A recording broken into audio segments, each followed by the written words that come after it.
الحمد لله رب العالمين والصلاة والسلام على نبينا محمد وعلى آله وصحابته أجمعين ومن تبعهم بإحسان إلى يوم الدين.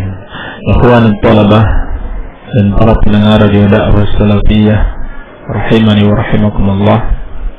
Insyaallah taala kita akan melanjutkan kajian kitab tauhid masih pada bab ma jaa fi kathratil halif.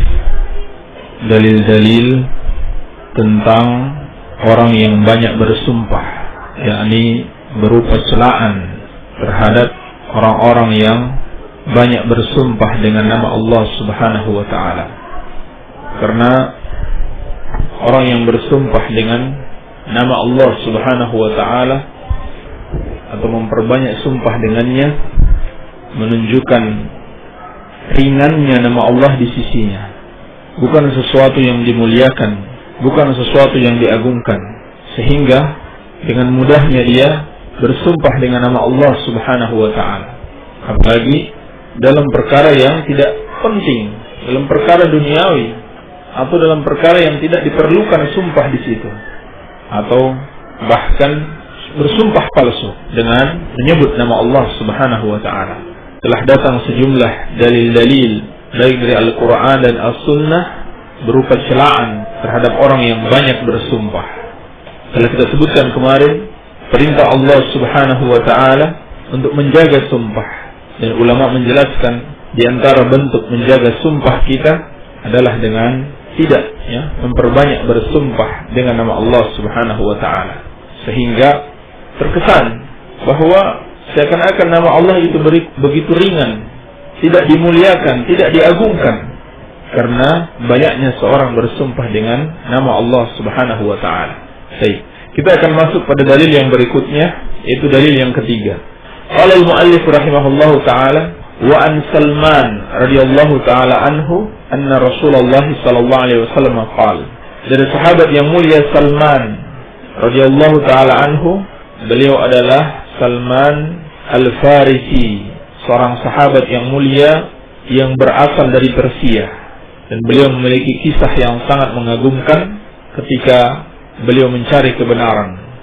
Dan beliau telah mencari kebenaran, mencari agama yang benar semenjak Nabi sallallahu alaihi wasallam belum pula diutus. Awalnya dia adalah seorang Majusi, penyembah api, lalu masuk agama Nasrani. Pada akhirnya setelah Nabi sallallahu alaihi wasallam diutus datang ke Madinah, beliau pun masuk Islam.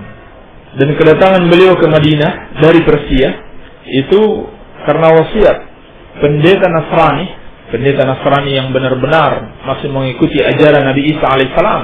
Kalau yang sekarang tidak ada satupun yang mengikuti ajaran Yesus, tapi mereka menyimpangkan ajaran Yesus. Ajaran Yesus untuk menyembah Allah, malah mereka menyembah Yesus. Pendeta yang dimaksudkan di sini adalah pendeta yang benar-benar masih mengikuti ajaran Nabi Isa alaihissalam, yaitu mentauhidkan Allah. Dan telah dikabarkan di dalam kitab Injil bahwa akan datang seorang nabi di mana dia akan berhijrah ke Madinah. Pada akhirnya dengan wasiat pendeta ini, Salman pun pergi ke Madinah. Beliau pergi ke Madinah dan tinggal di sana menunggu mana nabi yang akan diutus pada akhir zaman, yaitu Nabi Muhammad sallallahu alaihi wasallam. Maka ketika Nabi datang ke Madinah, segera langsung beliau masuk Islam, dan beliau meninggal pada tahun 36 Hijriyah radhiyallahu taala anhu.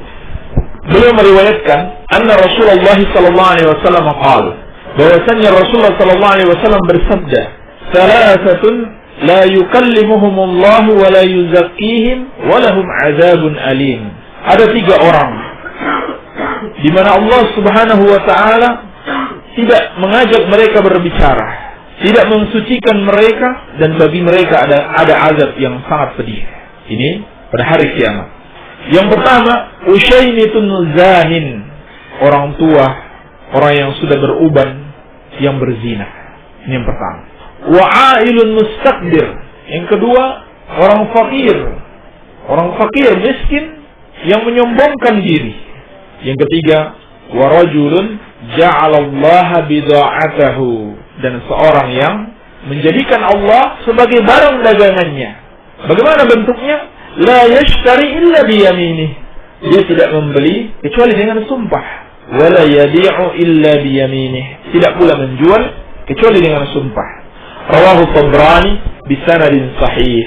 Hadis ini diriwayatkan oleh Imam Tabrani dengan sanad yang sahih. Baik. Di dalam hadis ini terkandung banyak sekali pelajaran.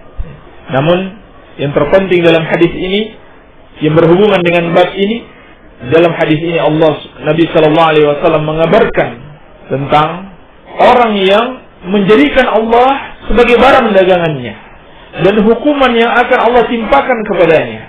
Allah tidak mengajak dia berbicara, tidak mensucikannya, dan baginya adab yang pedih. Bagaimana bentuknya orang yang menjadikan Allah sebagai barang dagangannya?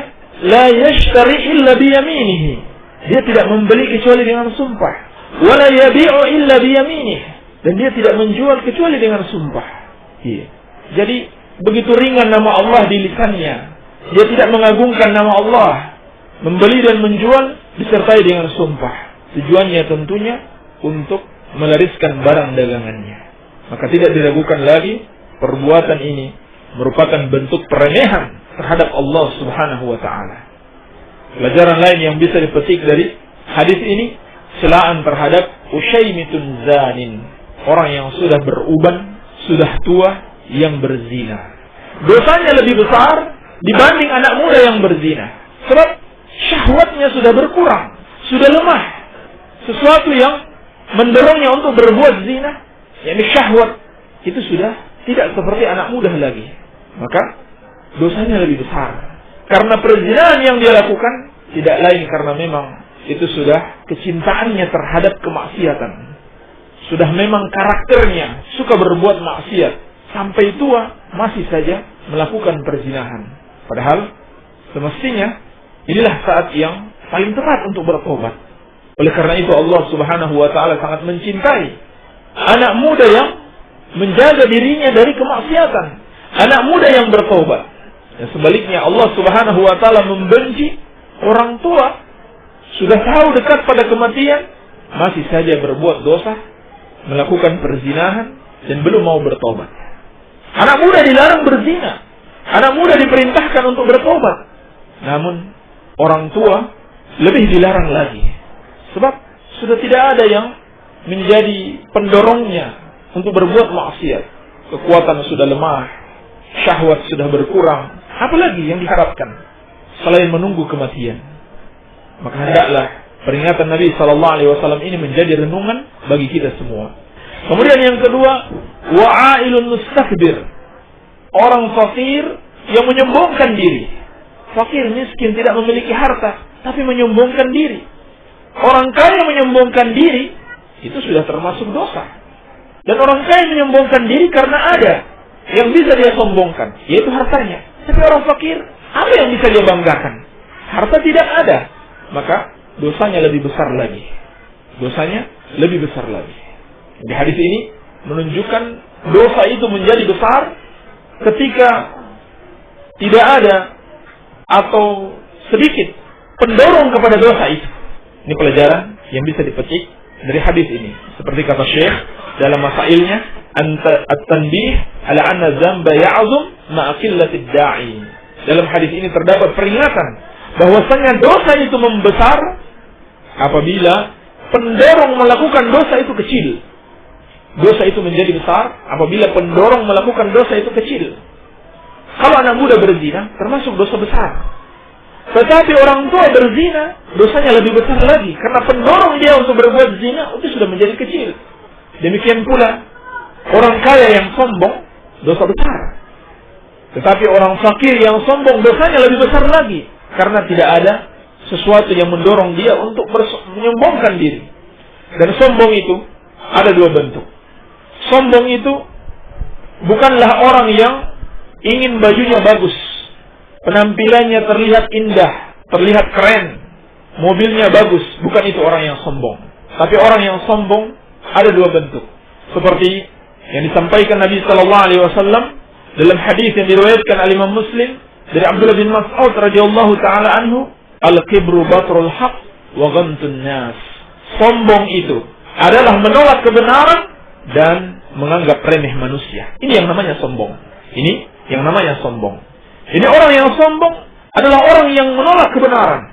Terkadang dia menolak dengan ucapan terang-terangan, terkadang dengan hatinya, yaitu dia tidak mau menerima satu ayat Al-Quran atau perintah Nabi SAW dalam hadisnya, atau dia merasa tinggi untuk mengamalkan suatu perintah dari Al-Quran dan As-Sunnah. Jadi orang yang tidak mau ruku dan sujud, itulah orang yang sombong. Orang yang berbuat maksiat, itulah orang yang sombong. Orang yang makan riba, itulah orang yang sombong. Terlebih lagi orang-orang yang melakukan kesyirikan, itulah orang yang sombong sebenarnya. Menolak kebenaran, tidak mau mengamalkan Al-Quran wa Sunnah. Wanita yang tidak mau menutup auratnya, itulah orang yang sombong. Ini bentuk yang pertama. Yang kedua, dia menganggap remeh manusia, menghinakan mereka, merasa dia lebih baik dari orang lain. Ini bentuk kesombongan. Pelajaran lain yang bisa dipetik dari hadis ini adalah isbatul kalam lillahi azza wa jalla. Penetapan adanya sifat al-kalam bagi Allah Subhanahu wa taala. Baik. Dalil yang berikutnya, wa fi sahih an Imran bin Husain radhiyallahu taala anhu.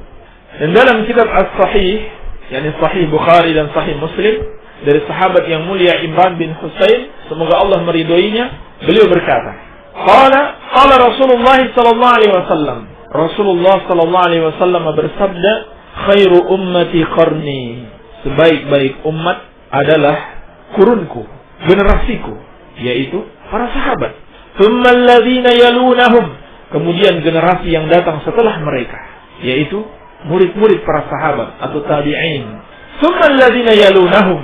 Kemudian generasi yang datang setelah mereka lagi, yaitu murid-murid tabi'in, yaitu tabi'ut tabi'in. Qala Imran, berkata Imran, ini sahabat yang meriwayatkan hadis ini, qala adri, aku tidak tahu lagi. Adzakara ba'da qarnihi marratain aw thalathan. Apakah Nabi sallallahu alaihi wasallam menyebutkan setelah kurunnya, setelah generasinya 2 kali atau 3 kali? Maka yang seperti ini diambil jumlah yang lebih rendah. Summa inna ba'dakum qauman yashhaduna wa la yustashhadun. Lalu kata Imran, kemudian akan datang setelah kalian satu kaum, mereka itu bersaksi padahal mereka tidak dimintai persaksian. Wa yakhununa wa la yu'tamanun. Dan mereka berkhianat dan tidak bisa dipercaya. Wa yanzuruna wa la yufun. Dan mereka bernazar dan mereka tidak menunaikan nazar mereka. Wa yadhharu fihi musiman. Dan nampak di tengah-tengah mereka kegemukan, yakni hidayah tentang kecintaan terhadap dunia. Baik. Dalam hadis ini Nabi SAW mengabarkan tentang generasi terbaik, umat yang terbaik, manusia-manusia yang paling terbaik setelah para anbiya wa rusul. Mereka itu adalah generasi yang hidup di masa Nabi SAW, yaitu para sahabat beliau. Kemudian diikuti oleh generasi setelahnya, murid-murid para sahabat yang dididik oleh para sahabat. Kemudian diikuti oleh generasi yang setelahnya lagi, yakni murid-murid para tabi'in yang belajar dari para tabi'in. Inilah 3 generasi utama, 3 generasi teladan. Nabi SAW menyampaikan bahwasanya mereka adalah umat yang paling terbaik, bukan sekedar pengabaran, tetapi di situ mengandung perintah. Perintah apa? Perintah meneladani mereka, karena mereka adalah umat yang terbaik. Kalau kita ingin menjadi umat yang terbaik, harus meneladani umat yang telah dipersaksikan oleh Allah dan Rasulnya sebagai umat yang terbaik. Bahkan Allah Subhanahu wa ta'ala telah mengabarkan bahwa Allah telah meridhai mereka, seperti dalam surat At-Taubah ayat 100, was-sabiqunal awwaluna minal muhajirin wal ansar walladzina tabauhum bi ihsan radhiyallahu anhum wa radu an. Dan orang-orang yang pertama masuk Islam dari kalangan muhajirin wal ansar dan orang-orang yang mengikuti mereka dengan baik, Allah ridho kepada mereka dan mereka pun ridho kepada Allah Subhanahu wa ta'ala. Maka barang siapa yang ingin menjadi umat terbaik dan ingin menjadi umat yang diridhoi oleh Allah Subhanahu wa ta'ala, harus mengikuti jalannya para sahabat, tabi'in dan tabi'un tabi'in ridwanullahi ta'ala alaihim. Lalu Nabi SAW mengabarkan tentang orang-orang yang datang setelah mereka, generasi setelah mereka. Semakin kurang kebaikannya, semakin tersebar kesesatan-kesesatan sampai hari ini. Di sini disebutkan 4 sifat mereka. Sifat yang pertama, yashhaduna wala yustashhadun. Generasi yang buruk atau semakin buruk itu karena tersebar atau banyak di kalangan mereka orang-orang yang yashhaduna wala yustashhadun. Mereka bersaksi namun mereka tidak dimintai persaksian. Maksudnya mereka bersaksi tapi mereka bukan orang-orang yang layak untuk bersaksi. Kenapa? Karena mudahnya mereka bersumpah dengan nama Allah walaupun sumpah mereka palsu, sumpah mereka dusta. Iya. Semakin banyak orang yang suka berbuat dusta. Iya. Setelah masa-masa sahabat, lebih banyak lagi setelah masa tabi'in, lebih banyak lagi setelah masa tabi'ut tabi'in. Terlebih di zaman kita ini, semakin banyak orang yang berbuat berdusta dan bersaksi palsu. Ini yang pertama.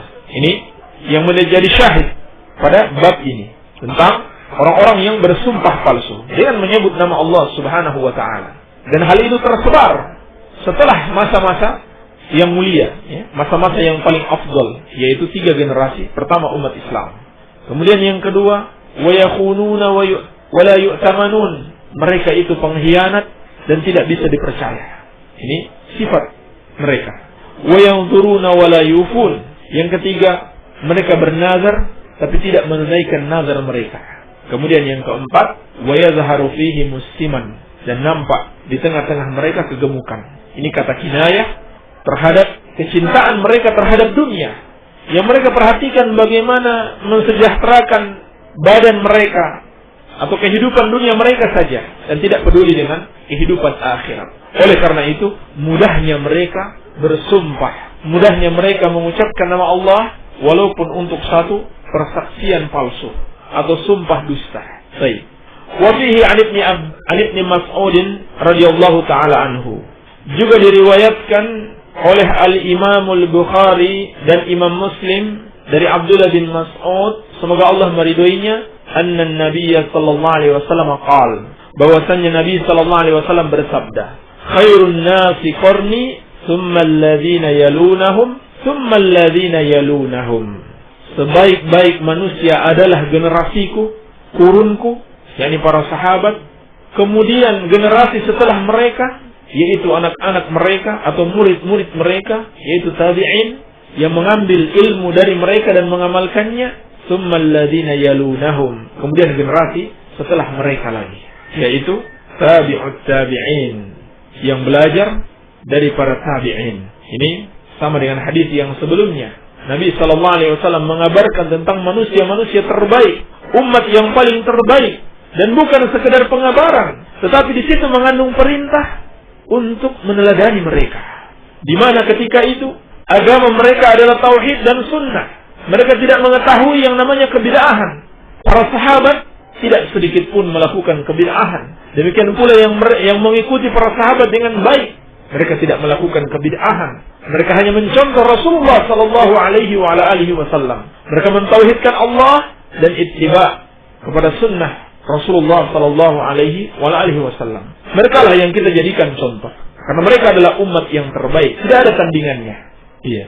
Summa yaji'u qaumun, lalu Nabi sallallahu alaihi wasallam mengabarkan, kemudian akan datang suatu kaum, tasbiku syahadatu ahadihim yaminahu, di mana persaksiannya mendahului sumpahnya.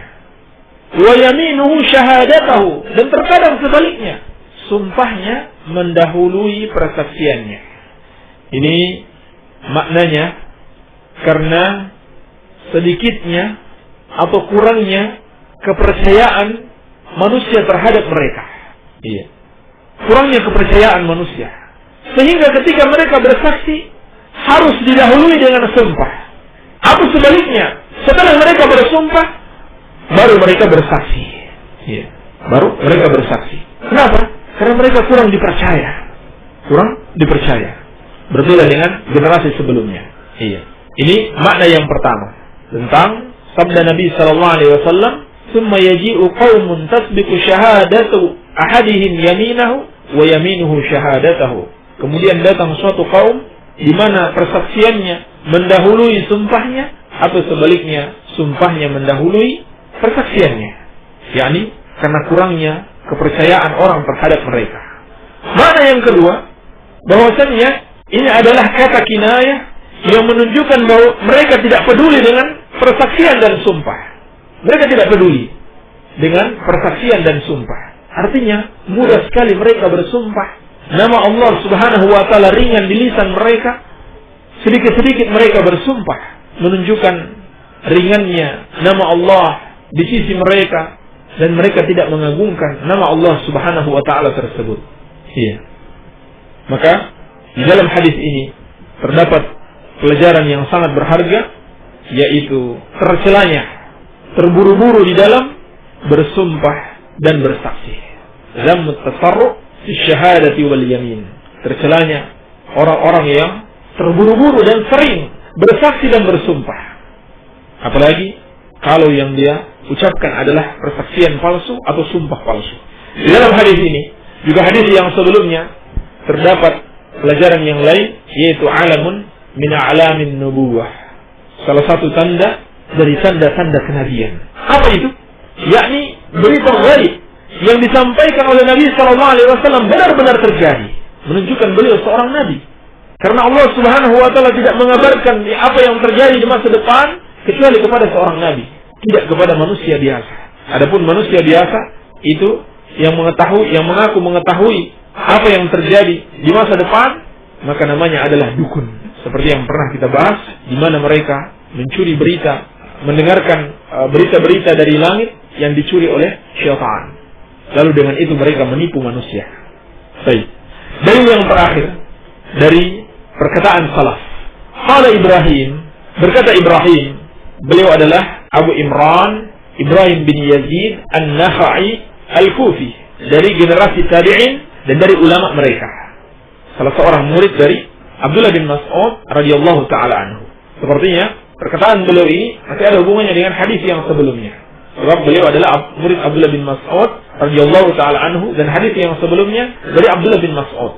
Beliau meninggal pada tahun 96 Hijriah rahimahullahu taala.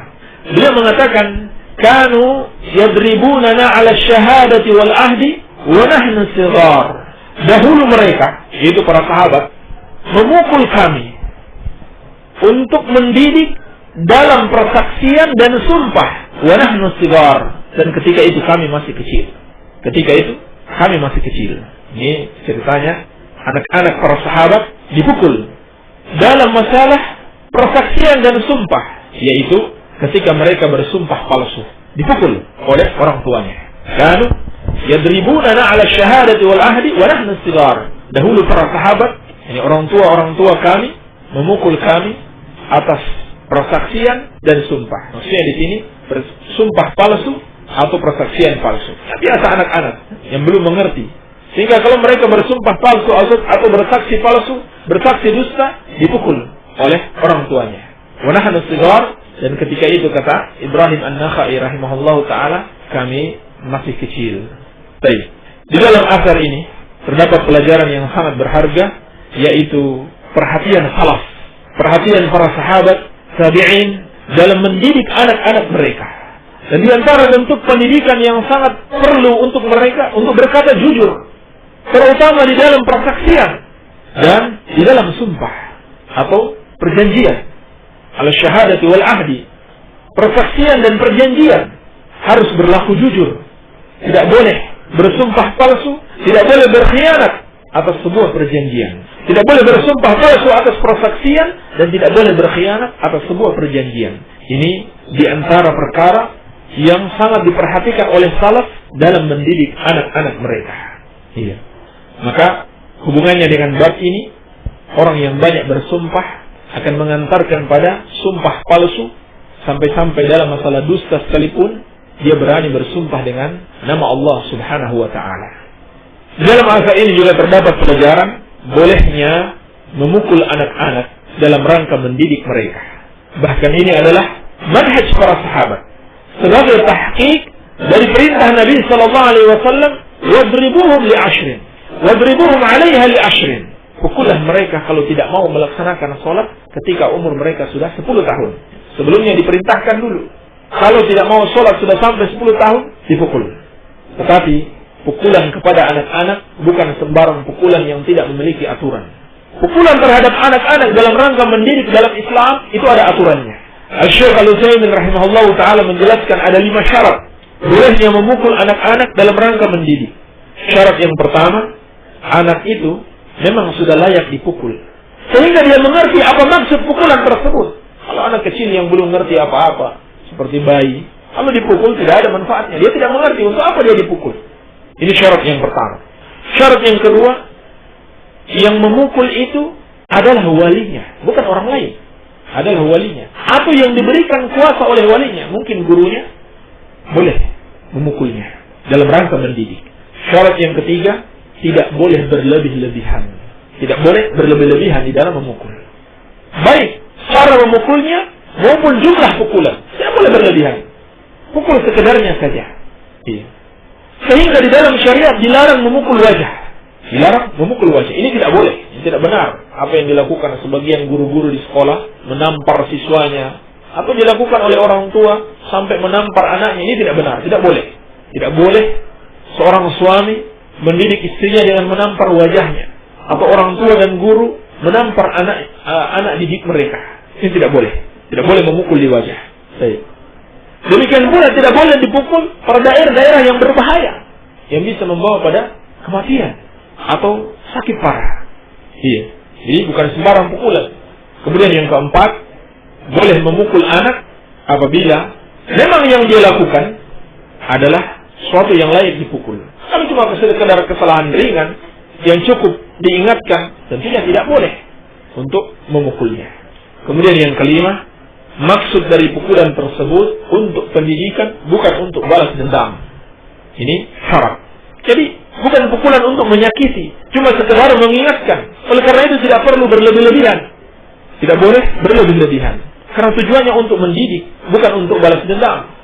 Kalau seorang berlebih-lebihan dalam memukul anaknya, itu malah akan mendidik anaknya berkarakter seperti itu. Suka memukul, sehingga mudah dia memukul teman-temannya. Ini syarat-syarat yang disebutkan para ulama sebagai faedah tambahan yang ada di dalam hadis-hadis atau asar pada bab ini. Baik, kesimpulannya, bab ini menjelaskan kepada kita tentang salah satu bentuk penghormatan dan pemuliaan terhadap nama-nama Allah Subhanahu wa taala adalah dengan tidak banyak bersumpah dengan nama Allah Subhanahu wa taala. Ini yang bisa kita sampaikan, semoga ada manfaatnya. Wabillahi taufiq walhamdulillahi rabbil alamin. Demikian tadi apa yang telah dijelaskan dan diuraikan oleh Ustaz Abu Abdullah Sufyan. Mudah-mudahan para pendengar radio dakwah salafiyah yang semoga Allah memberikan rahmat dan hidayah kepada antum semua dan juga kepada kita, apa yang dijelaskan benar-benar bisa bermanfaat bagi kita.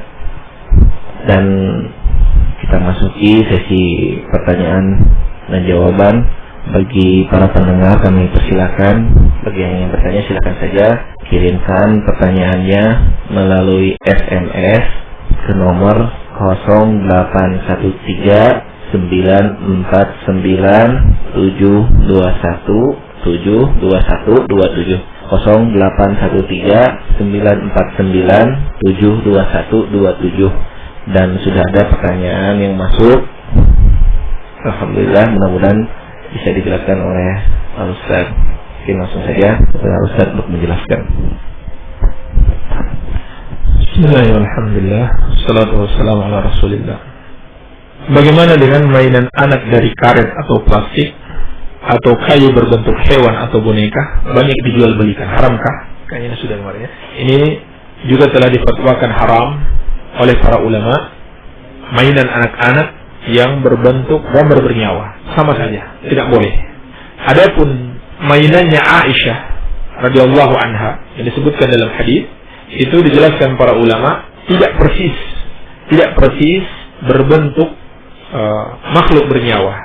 Jadi boleh kalau disamarkan atau dihilangkan kepalanya, jadi sama saja untuk mainan anak maupun untuk perhiasan dan lain-lainnya. Bolehkah membaca komik yang ada di mie gemes? sudah dimaklumi bahwa komik-komik yang ada itu menggunakan gambar bernyawa yang diharamkan. Sehingga yang seperti ini, ketika kita masukkan di dalam rumah, maka diantaranya akan menghalangi malaikat untuk masuk ke dalam rumah kita. Demikian pula itu adalah cerita-cerita dusta yang tidak mendidik anak-anak kita untuk berkata jujur.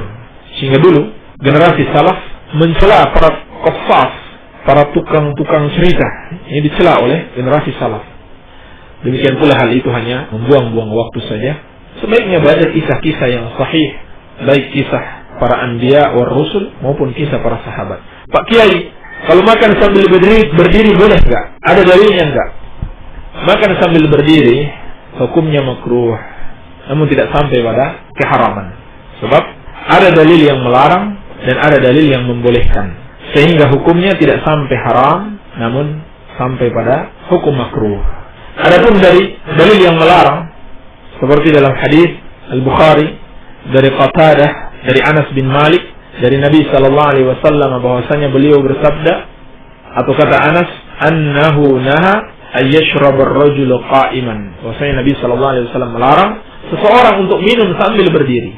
Qala Qatadah, lalu kata Qatadah, faqulna fal aklu, lalu kami katakan kepada Anas, bagaimana dengan makan? Faqala dzaka asyarrun aw akhbath. Maka kata Anas, makan lebih buruk, lebih parah lagi. Kalau minum saja dilarang, berarti makan juga dilarang. Ini yang dipahami oleh sahabat yang mulia Anas bin Malik radhiyallahu taala anhu. Berarti Nabi sallallahu alaihi wasallam melarang makan dan minum sambil berdiri. Namun ada hadis-hadis yang lain di mana Nabi sallallahu alaihi wasallam dan para sahabat pernah makan dan minum sambil berdiri, menunjukkan bahwasanya hal itu dibolehkan ketika dibutuhkan, atau larangan sebelumnya hanyalah larangan makruh, tidak sampai pada keharaman. Seperti dari hadis Ibnu Abbas dalam riwayat Bukhari dan Muslim, beliau mengatakan, "Faqaitu Rasulullah sallallahu alaihi wasallam min Zamzam, fa shariba wa huwa qa'im." Aku memberikan minum kepada Nabi sallallahu alaihi wasallam dari Zamzam, lalu beliau minum dalam keadaan berdiri. Juga dari Abdullah bin Umar radhiyallahu taala anhu dalam riwayat Tirmidzi, beliau mengatakan, "Kunna na'kul ala ahdi Rasulillah sallallahu alaihi wasallam wa nahnu namshi wa nashrabu wa nahnu qiyam." Kami makan di zaman Nabi sallallahu alaihi wasallam dalam keadaan kami sedang berjalan, wa nashrabu wa nahnu qiyam, dan kami minum dalam posisi berdiri. Baik. Dalil-dalil yang membolehkan menunjukkan bahwasanya dalil yang mengharamkan adalah tidak sampai pada haram tetapi makruh. Wallahu a'lam. Ustaz, salat di rumah ba'diyah, qobliyah dilakukan setelah selesai azan di masjid maupun di musalla. Mohon dijelaskan. Iya. Setelah masuk waktu, muadzin azan, kita menjawab azan. Setelah itu baru kita salat qobliyah. Adapun ba'diyah setelah kita salat. Apa hukumnya seorang laki-laki memelihara kumis ataupun jenggot atau jambang? Memelihara kumis itu maksimal sampai pada batas bibirnya. Jangan lewat bibir. Jangan dibuat kumis tembaga. Harus dipotong kalau sampai melewati bibir. Bibir atas maksudnya, bukan bibir bawah. Kalau bibir bawah tertutup mulutnya. Ya. Itu maksimalnya. Kalau mau dipotong seluruhnya, itu juga tidak mengapa. Adapun jenggot atau jambang dalam pengertian syariat sama. Jenggot itu rambut kedua pipi dan dagu, sama, tidak dibedakan. Namanya jenggot, jambang sama. Jenggot dan jambang ini diperintahkan oleh Nabi sallallahu alaihi wasallam untuk dibiarkan, dipelihara. Tidak boleh dipotong, apalagi dicukur. Dari Abdullah bin Umar radhiyallahu taala anhuma dalam riwayat Bukhari dan Muslim, Nabi sallallahu alaihi wasallam bersabda, "Khaliful musyrikin, wafirul liha wa ahfus syawariba." Berbedalah dengan orang-orang musyrik, panjangkanlah jenggot atau biarkan jenggot tumbuh, dan potonglah kumis. Wafirul liha, biarkan jenggot tumbuh lebat, dan potonglah kumis. Jangan dibalik, kumis dipelihara sampai menakuti anak-anak, lalu jenggot dipotong. Ini tidak benar. Ini kebiasaan orang-orang kafir. Juga dalam hadis yang lain, Nabi sallallahu alaihi wasallam bersabda, "Ufus syawarib wa uful liha." Potonglah kumis dan biarkanlah jenggotnya. Banyak hadis. Perintah-perintah ini menunjukkan kewajiban. Kalau tidak ada dalil yang membolehkan memotong jenggot, ini sama dengan masalah makan dan minum tadi.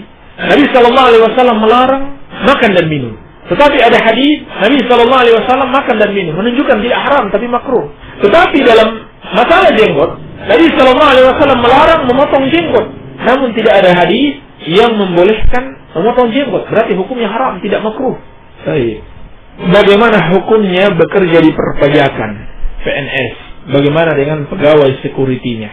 Karena Anda pernah mendengar di dalam Islam pajak diharamkan. Mohon penjelasannya. Ini sudah pernah kita bahas tentang hukum pajak dipungut dari seorang muslim adalah haram, dan dosanya diserupakan dengan dosa seorang yang sudah menikah atau pernah menikah kemudian berzina, yang dihukum dengan hukuman mati, hukum rajam sampai mati. Itu dalam hadis yang sahih, Nabi SAW bersabda, laqad tabat taubatan law tabaha sahibu maksin laghufira lahu. Tentang wanita yang dirajam, Nabi SAW mengatakan dia telah bertaubat dengan satu taubat, andaikan taubat itu dilakukan oleh pemungut pajak, maka akan diampuni dosanya. Menunjukkan dosa memungut pajak itu besar.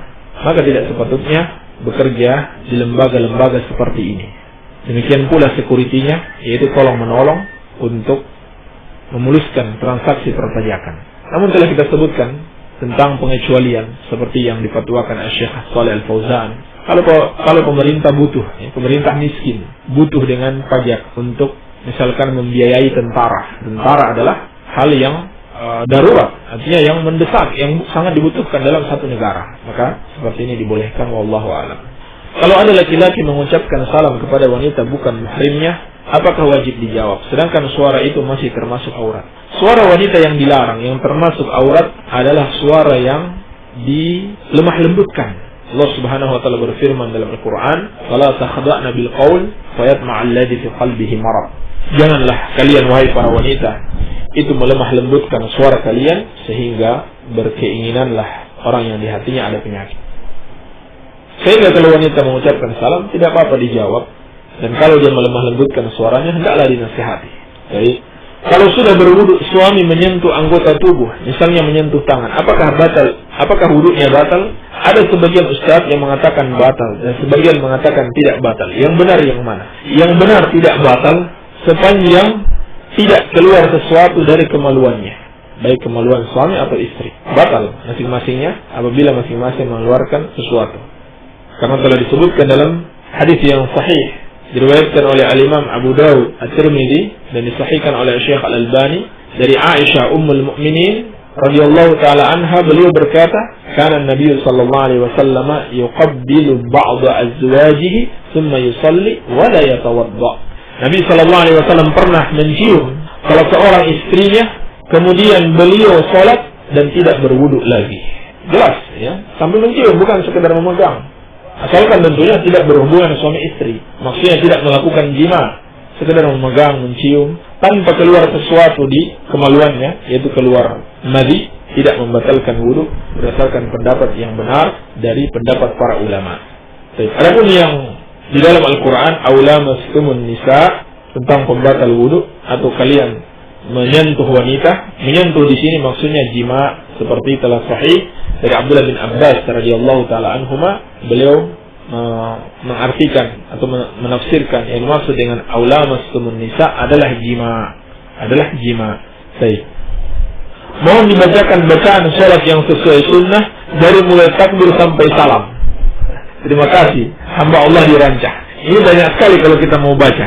Insyaallah taala akan datang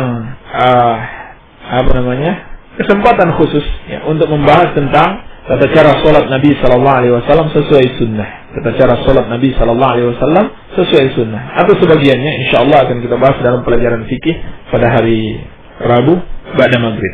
Baik. Pak Ustaz, apa hukumnya orang yang berikan sesajen ke barang-barang keramat sedangkan orang itu rajin ibadahnya dari sabilillah? Orang itu musyrikun kafirun ya. Dia menyekutukan Allah dan kafir kepada Allah Subhanahu wa taala. Walaupun dia banyak ibadah, tapi dia melakukan perbuatan menyekutukan Allah seperti mempersembahkan sesajen. Di antara bentuknya menyembelih untuk selain Allah Subhanahu wa taala, maka dia telah menyekutukan Allah Subhanahu wa taala. Dia bisa murtad karena melakukan hal itu. Walaupun dia rajin ibadah. Allah Subhanahu wa taala telah melarang kesyirikan, tidak meridhai kesyirikan. Iya. Dan Nabi sallallahu alaihi wasallam bersabda dalam hadis yang diriwayatkan Imam Muslim dari Ali bin Abi Thalib radhiyallahu anhu, "La'anallahu man dzabaha li ghairillah." Allah melaknat orang yang menyembelih untuk selain Allah.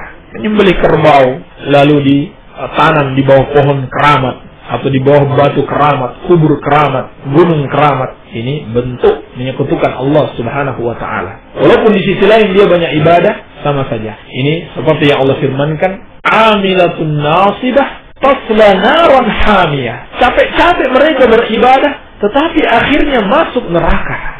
Iya. Wa qadimna ila ma 'amilu min 'amalin faj'alnahu haba'an mansura. Kata Allah Subhanahu wa taala tentang orang-orang yang beribadah dan melakukan syirik, di hari akhirat kelak kami hadapi amalan yang mereka kerjakan dan kami jadikan amalan itu hanya bagaikan debu-debu yang berterbangan. Walaupun dia rajin beribadah, semua ibadahnya terhapus. Tidak ada manfaatnya sama sekali. Sebagaimana firman Allah, وَلَقَدْ أُوحِيَ إِلَيْكَ وَإِلَى الَّذِينَ مِنْ قَبْلِكَ لَئِنْ أَشْرَكْتَ لَيَحْبَطَنَّ عَمَلُكَ وَلَتَكُونَنَّ مِنَ الْخَاسِرِينَ. Dan sungguh telah diwahyukan kepadamu dan kepada orang-orang sebelum kamu, kalau kamu menyekutukan Allah, maka pasti terhapus amalanmu dan kamu termasuk orang-orang yang merugi. Jadi percuma dia beribadah ya, kalau dia melakukan kesyirikan. Ustaz, adakah pengajian yang khusus untuk pendengar RDS seperti pengajian mingguan atau bulanan? Kalau ada, kapan waktunya? Kita ada pengajian tiap hari. Kalau mau datang, tafadhal, alhamdulillah. Adapun pengajian khusus, ya mungkin saja diadakan, insyaallah taala suatu saat. Tapi kita mengundang dan mengharapkan kalau ada pendengar yang mau mengikuti kajian setiap hari, ba'da zuhur, ada diisi oleh Ustaz Khatib, Ustaz Fauzan, kemudian ba'da asar, ba'da maghrib, ya Ustaz Rashid. Tafadhal, silakan datang dan mengikuti kajian. Kalau mau mondok, itu lebih bagus lagi, sehingga lebih intensif dalam belajar. Dengan cara bagaimana untuk menghadapi orang yang masih melakukan bid'ah, bahkan orang tuaku sendiri masih melakukannya, dengan dakwah. Dan dakwah itu perlu ilmu. Jadi harus menuntut ilmu dulu. Dan mencakup ilmu tentang 3 hal. Ilmu tentang apa yang akan kita sampaikan, yaitu dalil-dalil Al-Quran dan As-Sunnah. Harus benar-benar meyakinkan, sampaikan dengan dalil. Tambahkan dengan perkataan ulama. Kemudian ilmu tentang cara menyampaikan, dan ilmu tentang kondisi orang yang akan kita sampaikan tersebut. Dengan dakwah. Dakwah yang hikmah, dakwah yang lemah lembut. Apalagi orang tua sendiri. Dan juga dengan doa. Baik. Ustaz, istighatsah itu apa? Istighatsah itu talabul ghauth, meminta pertolongan di saat susah. Maka siapa yang beristighatsah kepada selain Allah, dia telah menyekutukan Allah Subhanahu wa taala. Kalau tasbih dikalungkan boleh tidak? Memakai kalung ini perhiasan perempuan, bukan laki-laki. Dan kalau sholat memakai cincin, sholatnya sah atau tidak? Sholatnya sah. Pakai cincin atau tidak pakai cincin, sholatnya sah. Bagaimana hukumnya pohon bekas tebangan, tunggul yang sudah dibeli milik siapa? Ya tergantung perjanjiannya. Kalau perjanjiannya sampai di akarnya, berarti milik pembeli. Kalau tidak sampai, berarti milik pemilik tanah tersebut. Tapi Pak Ustaz, saya mendengar hadis barang siapa yang sudah berumur 40 tahun tetapi belum ada perubahan dalam akhlak atau agamanya, maka matinya akan menjadi Yahudi atau Nasrani. Apakah hadis itu sahih? Anda tidak tahu. Wallahu a'lam. Hanya saja bau-baunya hadis dhaif atau hadis palsu. Saya tidak tahu. Adapun isinya itu belum tentu. Isi hadis kalau bunyinya seperti itu belum tentu. Kalau dia mati dalam akidah selain Islam, maka persis seperti Yahudi dan Nasrani. Demikian pula kalau dia mati dalam melakukan kesyirikan dan kekafiran, kalau itu yang dimaksud, itu benar. Tapi kalau mati dalam keadaan tidak sampai dosanya kekafiran dan kesyirikan, itu tentunya tidak bisa kita katakan dia mati sebagai Yahudi dan Nasrani. Sebab dia tidak melakukan dosa kekafiran. Baik. Adapun hubungannya dengan pembahasan kita tadi sebelumnya, itu celaan terhadap orang yang sudah berumur, sudah beruban, lalu masih melakukan maksiat. Dalam hadis yang telah kita sebutkan tadi. Bagaimana cara mendirikan khilafah Islam di zaman sekarang menurut syariat Islam? Pertanyaan yang serupa. Bagaimana hukum menegakkan khilafah menurut Salafi? Hukum menegakkan khilafah dan cara menegakkan khilafah menurut Salafi atau menurut ajaran Islam yang sebenarnya adalah dengan dakwah tauhid. Di zaman sekarang dan di zaman dulu sama. Sekarang ini tidak bisa kita menegakkan khilafah tanpa mengikuti cara yang pernah dilakukan oleh Nabi sallallahu alaihi wasallam. Sehingga kata Imam Malik rahimahullahu taala, la yasluhu akhiru hadhihi al-ummah illa bima salaha bihi awwaluha. Tidak akan baik akhir dari umat ini kecuali dengan apa yang menjadikan baik generasi awalnya. Ini benar-benar mencontoh Rasulullah sallallahu alaihi wasallam dan para sahabatnya. Iya. Dan khilafah itu bukan tujuan, tetapi hanya wasilah dan hanya hadiah dari Allah apabila tujuan telah kita realisasikan. Apa tujuan? Tujuannya adalah mentauhidkan Allah Subhanahu wa ta'ala. Tujuan dakwah, tujuan perjuangan adalah mentauhidkan Allah Subhanahu wa ta'ala. Kalau kaum muslimin sudah benar-benar mentauhidkan Allah Subhanahu wa ta'ala, maka Allah akan berikan kekuasaan kepada mereka. Kalau mereka benar-benar telah mengikuti perjuangan dan dakwah Rasulullah sallallahu alaihi wasallam, yakni metode Rasulullah sallallahu alaihi wasallam dan para sahabatnya, baru Allah benar-benar akan memberikan kekuasaan kepada mereka. Kalau yang mereka lakukan adalah kebid'ahan, seperti demonstrasi kepada penguasa yang sah, mencela penguasa di media massa, seperti yang dilakukan Hizbut Tahrir, Ikhwanul Muslimin dan yang lainnya, ini jelas penyimpangan dari syariat. Bagaimana bisa Allah menolong kalau menyimpang dari syariat? Nabi sallallahu alaihi wasallam berpesan, apabila kalian mau menasihati penguasa, maka fala yubdihi alaniyatan, janganlah dinampakkan terang-terangan. Ini larangan Nabi sallallahu alaihi wasallam. Bagaimana bisa kita mendapatkan pertolongan Allah kalau menentang ajaran Nabi sallallahu alaihi wasallam? Maka untuk meraih kekuasaan itu hanyalah merupakan hadiah dari Allah Subhanahu wa taala, nikmat dari Allah kalau kita telah memenuhi syaratnya. Apa syarat itu? Menegakkan tauhid dan sunnah, mengamalkan Al-Qur'an dan sunnah Rasulullah sallallahu alaihi wasallam sesuai dengan tuntunan sahabat. Ini jelas di dalam Al-Qur'an. Allah Subhanahu wa taala berfirman, "Wa'adallahu alladhina amanu minkum wa 'amilus shalihat la yastakhlifannahum fil ardi kama istakhlafa alladhina min qablihim." Allah berjanji. Mari kita perhatikan ayat ini. Allah berjanji kepada orang-orang yang beriman dan beramal saleh di antara kalian. La yastakhlifannahum fil ard. Sungguh benar-benar Allah akan membuat mereka berkuasa di muka bumi ini. Siapa yang Allah akan buat berkuasa? Orang-orang beriman dan beramal saleh. Iman dan amal soleh itu apa? Iman dan amal soleh adalah iman dan amalan yang mengikuti Rasulullah SAW dan para sahabat. Kalau melakukan kebid'ahan itu bukan amal soleh, maka Allah tidak akan memberikan kekuasaan kepada para pelaku kebid'ahan. Kama istakhlafal ladzina min qablihim, sebagaimana Allah telah membuat orang sebelum kalian berkuasa. Ini jelas ya, dalil kekuasaan itu Allah janjikan akan diberikan dari orang-orang yang benar-benar beriman dan beramal saleh, yaitu keimanan dan amalan yang mencontoh Rasulullah SAW dan para sahabat. Baik, Ustaz, bagaimana kita kiat ya, supaya sholat menjadi khusyuk ya, dan jelaskan maksud surat Al-Ma'un ayat ke-5. Sholat khusyuk telah kita jelaskan, yaitu dengan meningkatkan keimanan kepada Allah Subhanahu wa taala dan mengenal Allah. Demikian pula menghilangkan sebab-sebab yang bisa mengganggu kekhusyukan, seperti sholat dalam keadaan makanan sudah dihidangkan. Ini tidak boleh. Dalam keadaan kita ingin makan.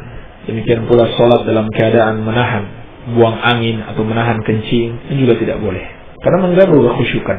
Demikian pula sholat dalam keadaan gaduh, atau di tempat sholat itu terdapat gambar-gambar yang mengganggu kekhusyukan. Baik. Adapun maksud firman Allah dalam surat Al-Ma'un ayat ke-5, yakni firman Allah Subhanahu wa taala, "Fawailul lil musallin alladzina hum 'an salatihim sahun." Celaka bagi orang-orang yang salat, yaitu orang yang lalai dari salatnya. Kata Imam Ibnu Katsir rahimahullahu taala, orang yang lalai dari salatnya itu ada beberapa bentuknya. Yang pertama, lalai dari waktunya, yaitu tidak salat tepat waktu di awal waktu. Mereka selalu mengakhirkan waktu salat, selalu atau kebanyakan. Ini yang pertama. Ini yang Allah katakan celaka mereka. Yang kedua, kata Imam Ibnu Katsir rahimahullahu taala, tidak melaksanakan salat sesuai dengan rukun-rukunnya dan syarat-syaratnya sebagaimana yang diperintahkan. Kemudian yang ketiga, tidak melaksanakan salat dengan khusyuk dan menghayati makna-makna di dalam bacaan salat. Ini diantara yang dijelaskan para ulama tentang orang-orang yang lalai dari salatnya. Demikian pula dalam ayat selanjutnya, alladzina hum yura'un. Mereka itu adalah orang-orang yang riya di dalam salat mereka. Mereka ingin mempertontonkan salat mereka. Ini juga masuk dari orang-orang yang lalai dari salatnya. Baik, apakah boleh berdagang dengan menyebut harga belinya? Tidak masalah. Tidak ada larangan dalam syariat. Bolehkah salat jamak sendirian, tidak berjamaah? Bolehkah salat jamak sendirian, tidak berjamaah? Kalau ada sebab seperti sakit, tidak apa-apa insyaallah taala.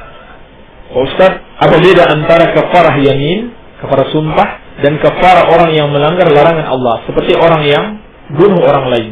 Orang yang membunuh orang lain itu kafarahnya adalah membebaskan kalau tidak sengaja membunuh orang lain, seperti dalam firman Allah, wa man qatala mu'minan khata'an fa tahriru raqabatin mu'minatin. Barang siapa yang membunuh seorang mukmin tanpa sengaja, maka kafarahnya adalah membebaskan seorang budak mukminah. Bukan sekedar kafarah, ditambah dengan denda. Wadiyatun musallamatun ila ahlihi. Berapa dendanya? 100 ekor unta. 100 ekor unta. Kalau di Saudi sekarang itu senilai 100.000 rial. 100.000 rial bagi laki-laki. yakni membunuh laki-laki. Membunuh wanita separuhnya, 50.000 rial. Faman lam yajid fasiyamu syahrain mutatabi'ain. Siapa yang tidak mendapati budak untuk dibebaskan, maka puasa 2 bulan berturut-turut. Puasa 2 bulan berturut-turut. Tapi yang dilakukan oleh teroris, lalu mereka bayar dengan puasa 2 bulan berturut-turut, ini tidak benar. Sebab mereka sengaja membunuh, bukan ketersalahan. Ya, seperti yang dilakukan siapa kemarin yang sudah dihukum mati. Lalu katanya dia puasa 2 bulan berturut-turut, ya, atas orang Muslim yang mati, ya, tidak sengaja karena bom yang dia pasang di Bali. Ini tidak benar, ini sengaja. Karena ini negeri Muslim dan dia tahu mungkin ada di situ Muslim yang mungkin sekedar lewat di situ atau jadi pegawai walaupun tempat maksiat, tapi dia Muslim. Ini tidak benar. Adapun kalau membunuh dengan sengaja, maka ini hukumannya adalah qisas, bunuh dibalas bunuh. Ya ayyuhalladzina amanu kutiba alaikumul qisasu fil qatla. Atau apabila dimaafkan dan diminta denda, maka dendanya sama, yaitu 100 ekor unta. 100 ekor unta ini pun bukan satu jenis unta, bermacam-macam. Iya. Dan itu diketahui oleh para hakim, ya, tentang jenis-jenis unta tersebut. Jadi kita cukupkan dulu. Ini yang bisa kita jawab. Semoga ada manfaatnya. Wabillahi taufiq. Walhamdulillahi rabbil alamin. Demikian tadi apa yang telah dijelaskan oleh Ustaz Abdullah Sufyan berkaitan dengan pertanyaan-pertanyaan yang ada. Dan sekali lagi kepada para pendengar radio dakwah salafiyah yang bertanya, diharapkan kesabarannya atas pertanyaan yang diajukan. Jadi tidak ada yang mohon supaya dijawab sekarang kepada Allah, karena keterbatasan waktu dan kemampuan juga. Mungkin kitanya juga lelah, waktunya sudah cukup lama. Jadi insyaallah mudah-mudahan besok kita bertemu lagi, dan insyaallah pertanyaannya bisa kembali dijelaskan oleh Ustaz Abdullah Sufyan. Dan kita akhiri perjumpaan kita pada hari ini. Insyaallah mudah-mudahan pertemuan kita diberkahi oleh Allah Subhanahu wa taala. Kita mohon kepada Allah untuk diberikan keberkahan atas usaha kita ini, insyaallah. Subhanakallahumma bihamdika asyhadu an la ilaha illa anta astaghfiruka wa atubu ilaik. Assalamualaikum warahmatullahi wabarakatuh.